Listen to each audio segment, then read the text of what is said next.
Hold up. Every day I wake up. Wake your ass up. The Breakfast Club. Y'all finished or y'all done?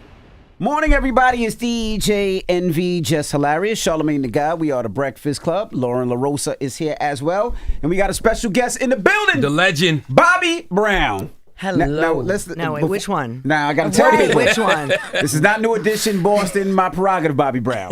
This is Bobbi Brown, makeup artist, That's entrepreneur, right. owner of Bobbi Brown Cosmetics and more. She has a new book out right now called Still Bobbi. Well, hold on now. Bobbi Brown Cosmetics was the old brand. Oh, yeah, that was Old old brand. That was Yeah. the first one. That was the first Jones brand. Road is the new one. I love that you have Jones Road. I'm just let you know right now. I hope this does not offend you. I thought you were black. I ain't gonna lie to you because your Bobbi Brown line, honey, is so good for my skin, our skin. You know what I'm saying? Yeah. And usually, you know, we're the only ones who know our skin, but it's like, baby, Miss Bobbi. My background is I'm a makeup artist. I spent my life doing makeup, and I had this crazy idea that you should put a foundation on that's the exact color of your skin. Girl. The skin stick, the corrector, man, everything, the foundation with the sunscreen, the SPF. Thank you. Yeah, Jones Road is even better. Okay. Jones All Road right. is even better. All right. But I've done so many different makeups, so many celebrities, so many women, and it took a while to kind of teach women that you just want to look good. Yes. You want to look like yourself. I mean, I used to do Whitney Houston's makeup. She did not like the makeup to look natural. She wanted a lighter foundation. Yeah. And I used to fight. I'm like, you can't. It's got to match your skin. Yeah. Especially under them lights. So thank you, Miss Well, Bobbi. welcome. thank you. How are you Thank feeling? you. How are you doing? Oh, I'm great. I'm Good. great. I want people to buy the book, Still Bobbi, but I do want you to give them a little bit of your history. Like, you started as a makeup artist. How does a makeup artist go from that to creating her first $1 billion brand, Bobbi Brown? Well, I was a makeup artist that when I started in the 80s, it was all really artificial makeup and just really not attractive. And I started doing makeup a different way. But the makeup on the market sucked. It was not good. I used to have to fix everything. And one day I met a chemist and I said, hey, I've always wanted to make this lipstick. And he's like, I can make it for you. So we made it. And I said, I bet I could sell this, And then I thought about 10 colors and I made it, and I started selling it out of my house, when I had my first baby in my hometown of Montclair, New Jersey, and I would be going into the city to do fashion and Vogue and all that stuff. And then it just kind of grew from there. And one day I met someone, and I talked to everybody because I think most people are nice and interesting. And I said, what do you do? She said, I'm a cosmetics buyer at Bergdorf Goodman. I'm like, oh, I have this line of makeup I'm working on. And I got into Bergdorf Goodman. Didn't shop there at the time. Wow. But I sold the makeup there. Oh, wow. And the rest is history. And the rest is history. And then we sold the company to Estee Lauder after 4.5 years. See, I don't want to give too much away, but just break down the details of that situation. I didn't even know that. Yeah. After 4.5 years, we sold to Estee Lauder. I stayed as a corporate employee 22 years. You could read the book. You could text me afterwards and ask me other questions that are not in the Yes, book. ma'am. Yeah. But, so that was the first brand. And then while I think the only reason I was able to stay in corporate America, because I am the least corporate person you have ever met. I don't break the rules. I just make up my own. Is I used to do all these cool things on the side. I was an entrepreneur, so I did a lot of different projects and, became on Elvis Duran. I became the beauty editor of Elvis Duran. And Salute to Elvis. yeah, and, by the way, that's how I met Charlamagne. I was lucky enough to sit next to him at a wedding. At Elvis's wedding. Yeah. Yeah, which I guess is like 6 years. I think he just celebrated. I think so. Something like that. Yeah. And, and I just liked this guy. And I'm like, let's have dinner. And he's like, all right, great. And we made dinner plans. And the rest is history. We've had a few of those Yeah. since then. Yeah. What foundation does Charlamagne use? Well, he's got such beautiful skin, he doesn't wear any. That's his right. secret. The rest of us don't. What would be the shade back then? Did you know him before that? I did not. Oh, when his face was doing I- the thing. I did Thank not. Playing double I dutch. did not. Yeah. But I love that you had a non-compete for 25 years. 25 years. And Yeah. so when we sold the company, I was 34. And when my husband said we got this non-compete, I mean, I always got D's in math that I'm very proud of. To be successful, and not be good in school, I think is something to consider. But I counted on my fingers. I said, well, I'll be in my 60s. I'm not going to want to work when I'm in my 60s. Fast forward, I'm 68 right now. So I started this company. You look really good. I'm sorry. I did not mean to say Yeah, thank damn you. like that. Damn. You know why? Because I don't shoot anything in my face. Okay, I'm you go. shocked. You Ooh. look really, really freaking good. Honestly, it's the truth, I think. But I'm also into health and wellness and fitness and, So let me ask you about that, because that seems like that's the new trend now. If you watch any show on television, it's all about lip fillers and Botox and this tox and that tox and detox and red tox. What do you think about some of that? Relax. I don't like it. I don't like any of it. I don't feel it looks natural. I don't think it looks good. And I think, the important thing is how you feel and your lifestyle choices. I mean, I like to have fun like everyone, but I know how to balance and I know what to do to make me feel better. And when I look bad, I don't run to the doctor to say, fix me up. I look at myself in the mirror and say, what have you been doing that's not working? And change it. Wow. So how do you implement? Hold on, but she cut her off. She was a grown woman. Oh. And you launched another brand. Oh, yeah. I launched another brand when the day my non-compete was out, and which was literally a week before the presidential election. You remember that time in the middle of the pandemic? I just flicked the light up and did 3 things, and we launched the brand. Didn't know what was going to happen.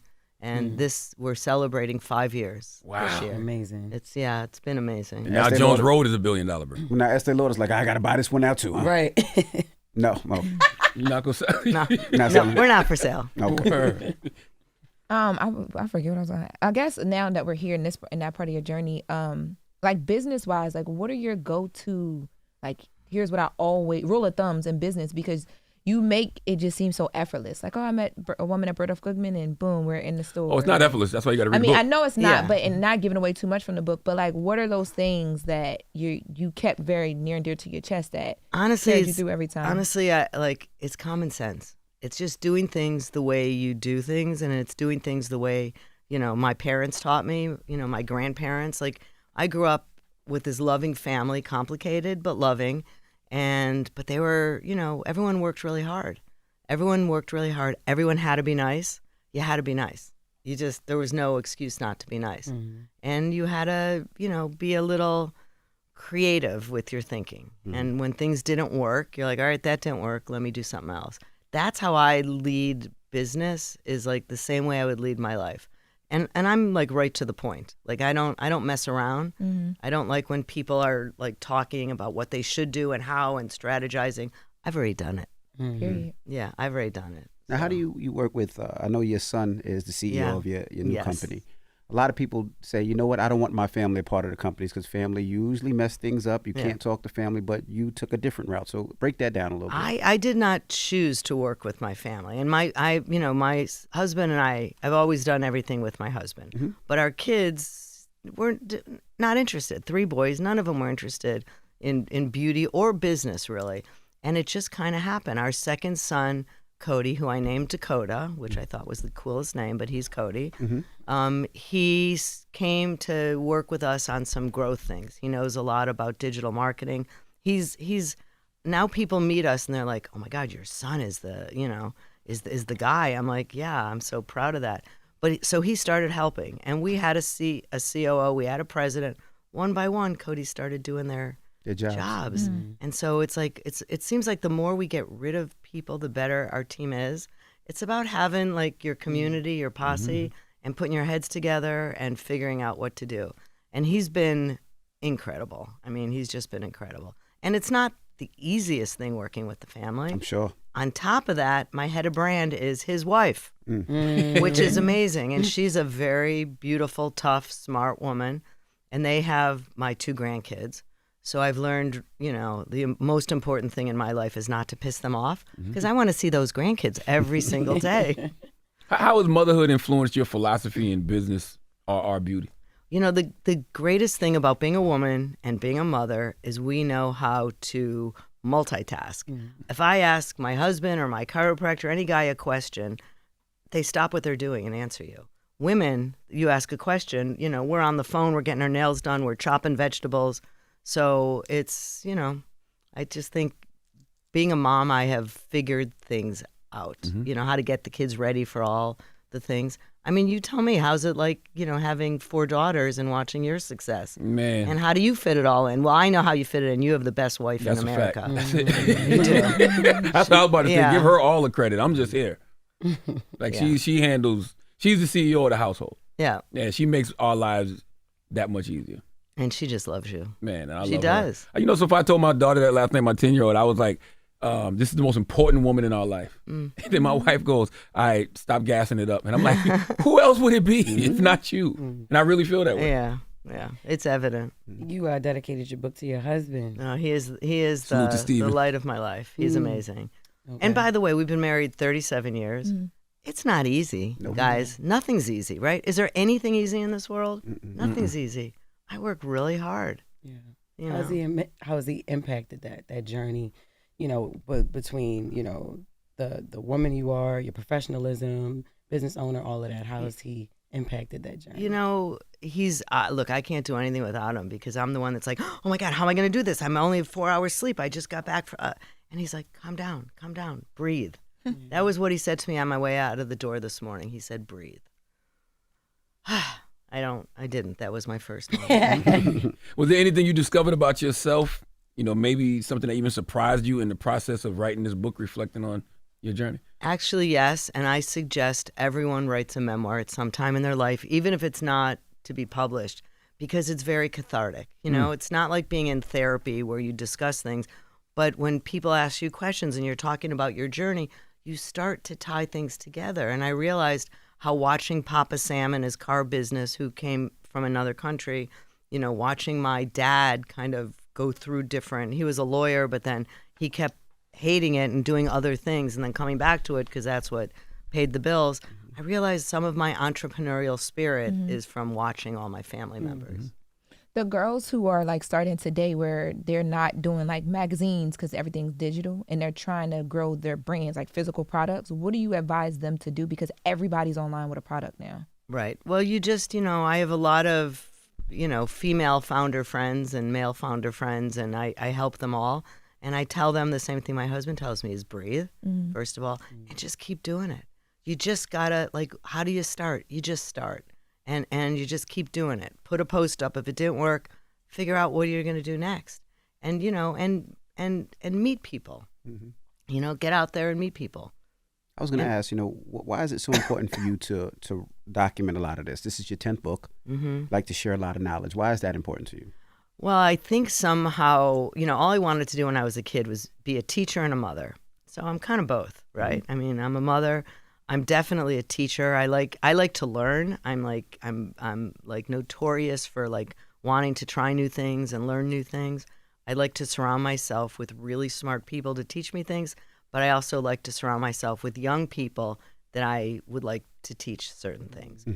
How you can have, and I'm hoping this book is going to serve as, many different things for people, but for a young person to read and say, wow, you can do these things. And, you don't have to do everything so well. You don't have to be perfect. I want to ask, we hear a lot of people all the time, women and men that's trying to create their own company, right? Their own lipstick line, their own hair line. And it's very difficult, right? What would you tell that young entrepreneur that's trying to break through the doors and they're having problems? Target won't take their calls. Bloomingdale's won't take their calls. Macy's tells them no, or they don't have enough stock. What do you tell that young entrepreneur? Well, first of all, I tell everyone, try to work for someone first. Try to spend a year and, just think of it as being in school. Go work for a company that you admire. I don't care if you have to be the receptionist or a social media manager. Just see how things are. And when you're ready to launch your own business, don't overinvest because then you're going to be stuck. People think it takes a lot of money, and do it really slow and make sure what you're doing is different than what's on the market. And if you don't know if it's going to work, just make a couple things. Figure out, people come to me with these big decks and they're the most beautiful decks. I'm like, oh, this sounds amazing. Can I try the product? Well, I don't have the product. Well, how do you know it's going to work? I mean, I had this one girl with a Harvard degree come to me with this beautiful deck. I said, all right, let me try it. She was a woman of color. She wanted to make this special sunscreen that looked, she didn't even know where the lab was. I'm like, how could you do all this until you actually know the product works? And, when you do have one that you think is great, put it in little containers and start giving it to all your friends. If they like it, then give it to other people. Like, just start slow. You don't need, like, people think you need it all figured out. Well, hold on, I want to say, this is a woman who built $2 billion brands telling y'all it is okay to have a job. Yeah. Okay.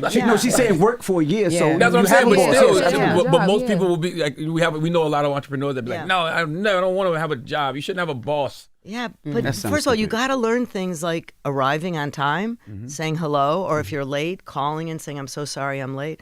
How do you learn those things? And you also have to figure out how you can work with other people.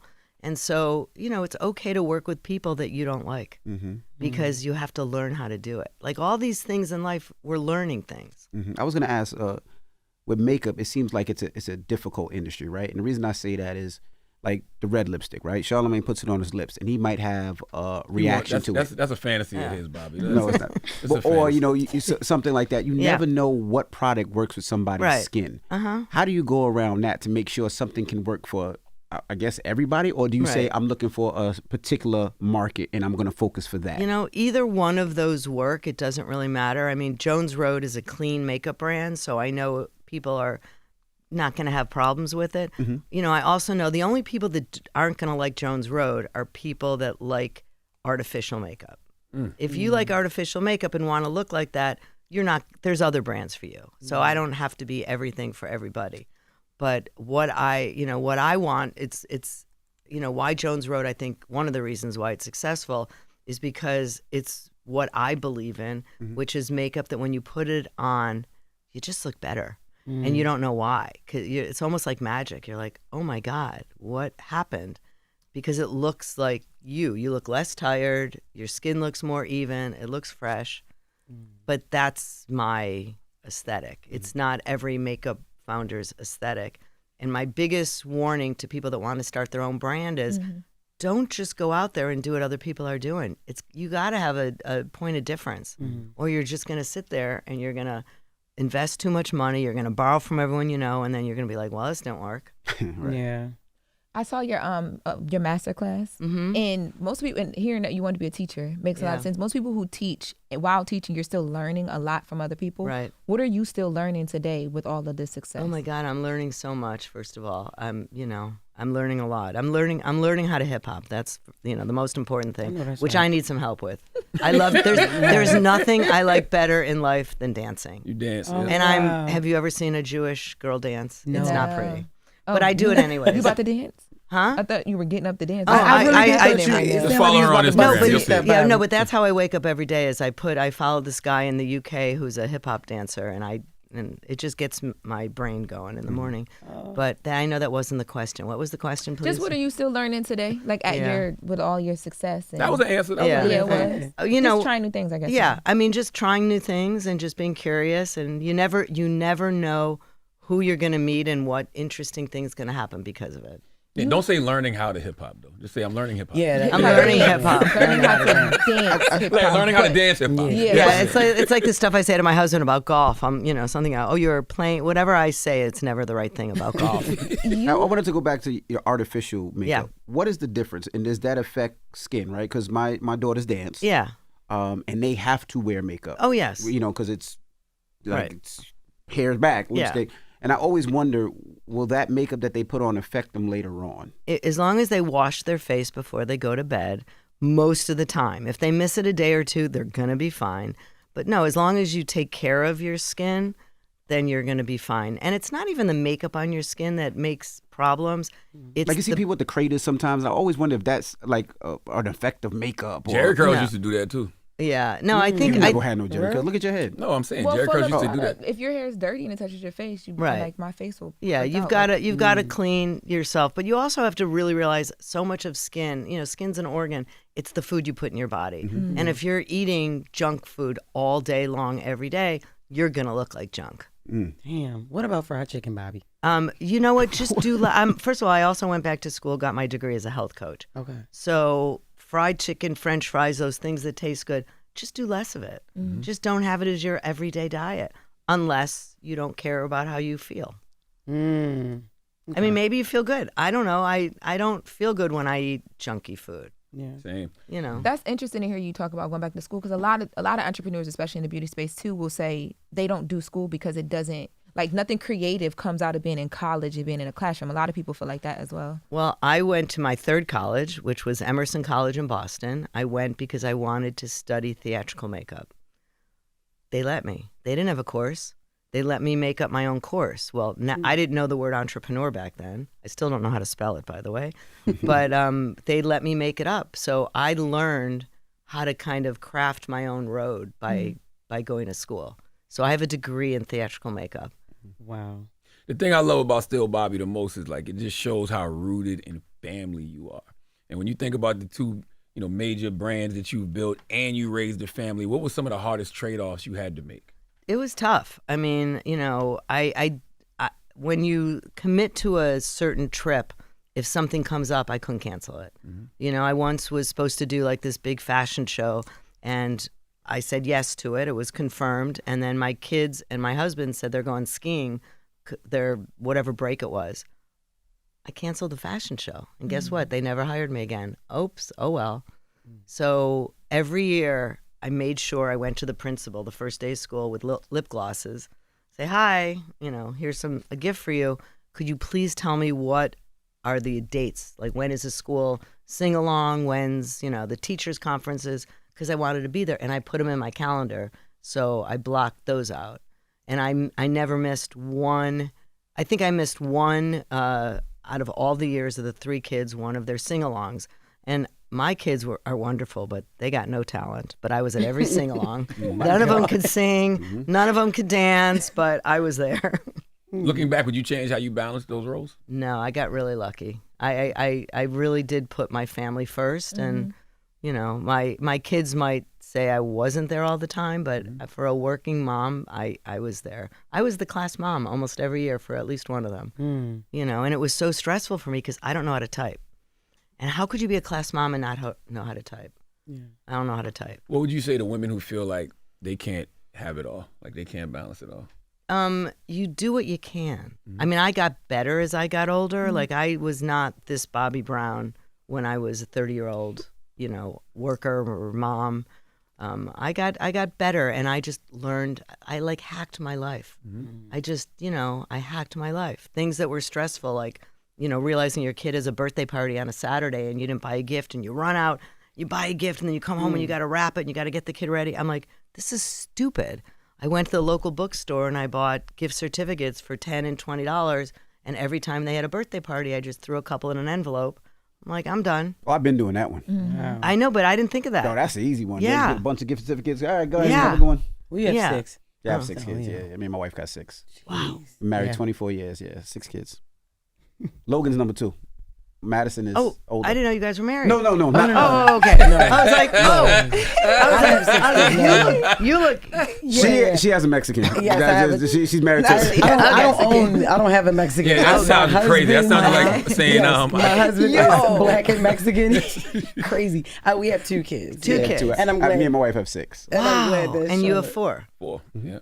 And I'm glad that Charlamagne asked you that question, because that's what I'm trying to do now, trying to balance, the work, the mom life, everything I have going on. Don't worry, when your kids are out of the house, you'll have it together. Okay. And you know what? So what? You don't have it together. Yeah. I remember, and I had to be a corporate person and dress up and show up like I was Melanie Griffith and Working Girl. I didn't know anything. And I'll never forget, Tina Brown, who was this big editor-in-chief, was on stage once, and someone asked her how she did it. She goes, oh, my God, it was a shit show. It was always a mess. I always forgot things. And that just gave me permission to be like, to be real. Like, that's my advice. Be real. Yes, sometimes it's a shit show. And tell your boss if you're going to be late. Tell them if there's a reason you're not your best self. Maybe the kid didn't sleep all night. Whatever it is. Yeah. Thank you. Yeah, be real and don't worry about it. How important is people knowing Bobbi Brown the person to Bobbi Brown the brand? Well, I think people get confused. They think I am still with the brand, and I am not. The book tells the whole story. And it was hard. I don't own my name, so I can't just, slap my name on things or use it the way I want, but it's okay. I've been able to My husband and I have probably sent 20, 25 kids to college. So it's okay. I'm glad, I'm at peace with it. And Jones Road, just came. I found it on Waze when I was giving my husband direction. And I'm like, oh, that sounds like a cool name. But I feel like Bobbi Brown, the person, is the brand now. Bobbi Brown, the person, is the Jones Road brand? Yeah, it's not, I know, it's complicated. Right, it's complicated. But, there's Calvin Klein, there's Armani, there's all, Donna Karan. So it's, it is the way of the world. But, Bobbi Brown, I mean, who knew people were brands? Yeah. Right. But we are, apparently. So. Wait, Jones Road, the significance behind that is just, you just saw it on Waze? Yeah, my husband said if I didn't have a name by Monday, it was a Friday, we were driving to the Hamptons, and my husband always has me look at Waze and Google Maps, because God forbid we're 5 minutes late, even though we have nowhere to go. So my head was down, and I saw Jones Road, and I said, Jones Road Makeup. Instantly, I thought it sounded like a British bespoke brand. And I thought, oh, that's a cool name. And I can't use Brown. I might as well use Jones. So he said, I like it. And it was available. And that's how it became Jones Road. Wow. Why don't you believe in contouring? Because what's wrong with your face that you need to contour? I think when you contour, it just gives you like this like slim, like pulled together. Like I see the difference in photos when I contour and when I don't. My face is fire either way. But I do see the difference. But I do see the difference though. A lot of people that contour, first of all, it makes them think there's something wrong with their face. What's contouring first? Contouring is, you go ahead. Contoured is when you put something dark to make it recede. Like I like to contour my stomach. I'm sorry. Put something nice and tight on. I will contour that all day. But my face, well, first of all, I don't have a lot of fat in my face, so I like to use blush to make my face look a little bit fuller. And I don't know, I think people are beautiful as they are. They don't need to change the shape of their nose. Oh, that's the thing where I see online where they put the dark online and make their nose look thinner? Right. Yeah, you do it to your cheeks too. They like. And So you didn't have to get a nose job. I know you got a nose job a couple years ago. I did not get a nose job. Yes, he did. No, You I didn't did get a not. nose job. No, Yes, I he did. did Right up here. Tell her what happened. No, I did not. I Well, was you broke snoring a lot. So when I Okay. went to the doctor, they Yeah. removed the polyps. Right. That was it. There was no nose job. It's the same nose. The They nose just came removed- back slimmer. It was no slimmer. I'm not judging. I'm just I'm saying. saying it's Why not did you have slimmer. yours fixed? You have a No. beautiful nose. I'm keeping Why mine. you lying? He does his eyebrows though. You see that way his Never did eyebrows my arched? eyebrows, That is all natural. You never did your eyebrows? Wow. High school. But See, so he did his nothing eyebrows. to do with me being an adult. And guys are allowed to groom. Guys are allowed to That's true. groom. It's not a bad thing. No. Yeah. What was the most difficult memory or chapter for you to revisit while you was writing stuff? It's really funny because I had it's an Audible book too right now. So I had to read it, and I cried once, and it was talking about my mother-in-law that I just adored her, and I just the hard weird thing is all the people that were my family are not alive anymore, right? Like my original Chicago family. I mean, my dad is 90 right now, and he's still there, but he's the only one. I lost a brother, I lost a mom, I lost my grandparents, and it's like, and my 94-year-old Aunt Alice is still there, sharp as a tack. She has a boyfriend who's 95. Wow. And she's interviewing me on stage in Chicago when I come there at her retirement community. Wow. That's what I'm excited about, this book tour. When are you going to Chicago? October 10th or something. Got you. How did that make you look at your own mortality? Look, it's weird because I know, my parents were 20 and 21 when I was born. So I'm like, I'm just 20 years to go. Right? I mean, it's like, I hope to live over 90, but it's like, shit, 68 guys. Like That's young. Well, it's learning. totally young. Keep learning hip hop. Yeah. You'll Yeah. do it. It'll take some years off. Yeah, I think I'm going to text Flo Rida to come DJ my birthday. And it's Flo Rida's birthday today, actually. I can't believe it. Yes. One of my best memories of my life is hopping on stage with Flo Rida. Amazing. He put his chains on me, and I also hopped on stage with Salt and Pepper. Ooh. Yeah. So you did the apple bottom jeans, you did all that? I did. And then you did That's Push It? No, we didn't do Push It. We did Get Low. I got low with Flo. Yeah. I Oh my God. did. Well, my dad's name is James Brown. So when you meet my dad, you'd be like, James Brown? He's like, yeah, I feel good. How are you? I've been saying that for 90 years. James Brown and Bobby Part Brown. one- Yeah. Wow. Bobby Brown, Wow. right? Too great. Part one of your book is Know Where You're From, talking about your family, and then you go into your nana and your papa, right? Uh-huh. Why is knowing where you're from, or how has that been so important in every brand you've created? 'Cause it's who I am, right? It's, being from Chicago has made me like a much more like stable person with my feet in the ground. I know Charlamagne talks about where he comes from. I just think it's important. And by the way, some people say my childhood was complicated, and I don't look at it that way. I mean, things happened, and I moved around it, and I take the good stuff, and I don't blame anyone for anything, right? I mean, my mother, there's a story in the book where she told me I was really pretty, and I said, thank you. She said, but you'd be gorgeous if you had your nose fixed. Damn. And I didn't, clearly. And it didn't define me. Yeah. But it did push me to help people appreciate who they are. Oh, so Love that. that's what steered you away from the contour. I think so. And, every time I'd go to Asia and I would tell the women they're beautiful, they would just say, oh, no, my eyes are this, and and I'm like, no. And, in women of color, it's like, guys, you have this beauty that we don't have. Like, appreciate it. Your skin color, your features, everything. And, to my fellow friends with lips small, that match their faces, leave those things alone, right? Some people look so stupid with them lip fillers and lips. It doesn't work. Even when you just, I'm just going to do a teeny bit. No, you look like a duck. You do. How do you define authenticity? But just be yourself. Be real. Just be yourself. Be real. And all of a sudden now it's a trend. I know, Being right? authentic is a trend. Okay, great. Has your definition of authenticity ever shifted over time? Like, No, I think I've gotten much more comfortable with who I am, and that's a good part about getting older. You realize I tried on everyone else and it didn't work. That's right. I was going to ask about your lightweight makeup approach. Like, that's like your calling card.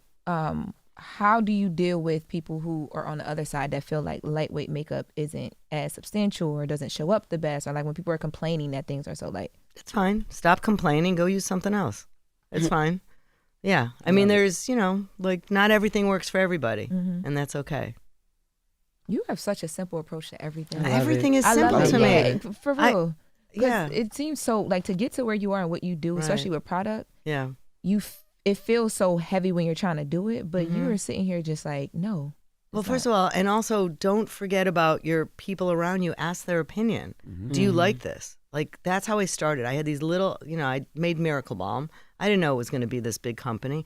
It was during the pandemic. I put it in little things, and I sent it to all my friends. And they would call me up and say, what is this? I need more. And it was during the pandemic. They would call and say, all right, I need more. I'm coming to your house. But they would stand outside, and I'd have to throw it from my porch to them, and I knew I had something. But that's how I started my market research. I didn't hire a market research company. I just asked people. And when I made my first lipsticks years ago, I would go to the park, and the nannies were from all over the world. They had all different coloring and all different color lips.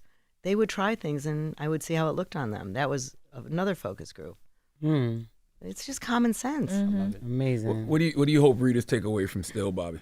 I hope it gives them encouragement to, to live their life their way, and and it's not as difficult as you make it. Yeah, and just be naive, be positive, and just work hard and keep at it, and just be nice. And I know this is just the first week of the book, Yeah. but now that you've shared this memoir, what's next? Like, what are you excited to accomplish or create moving forward?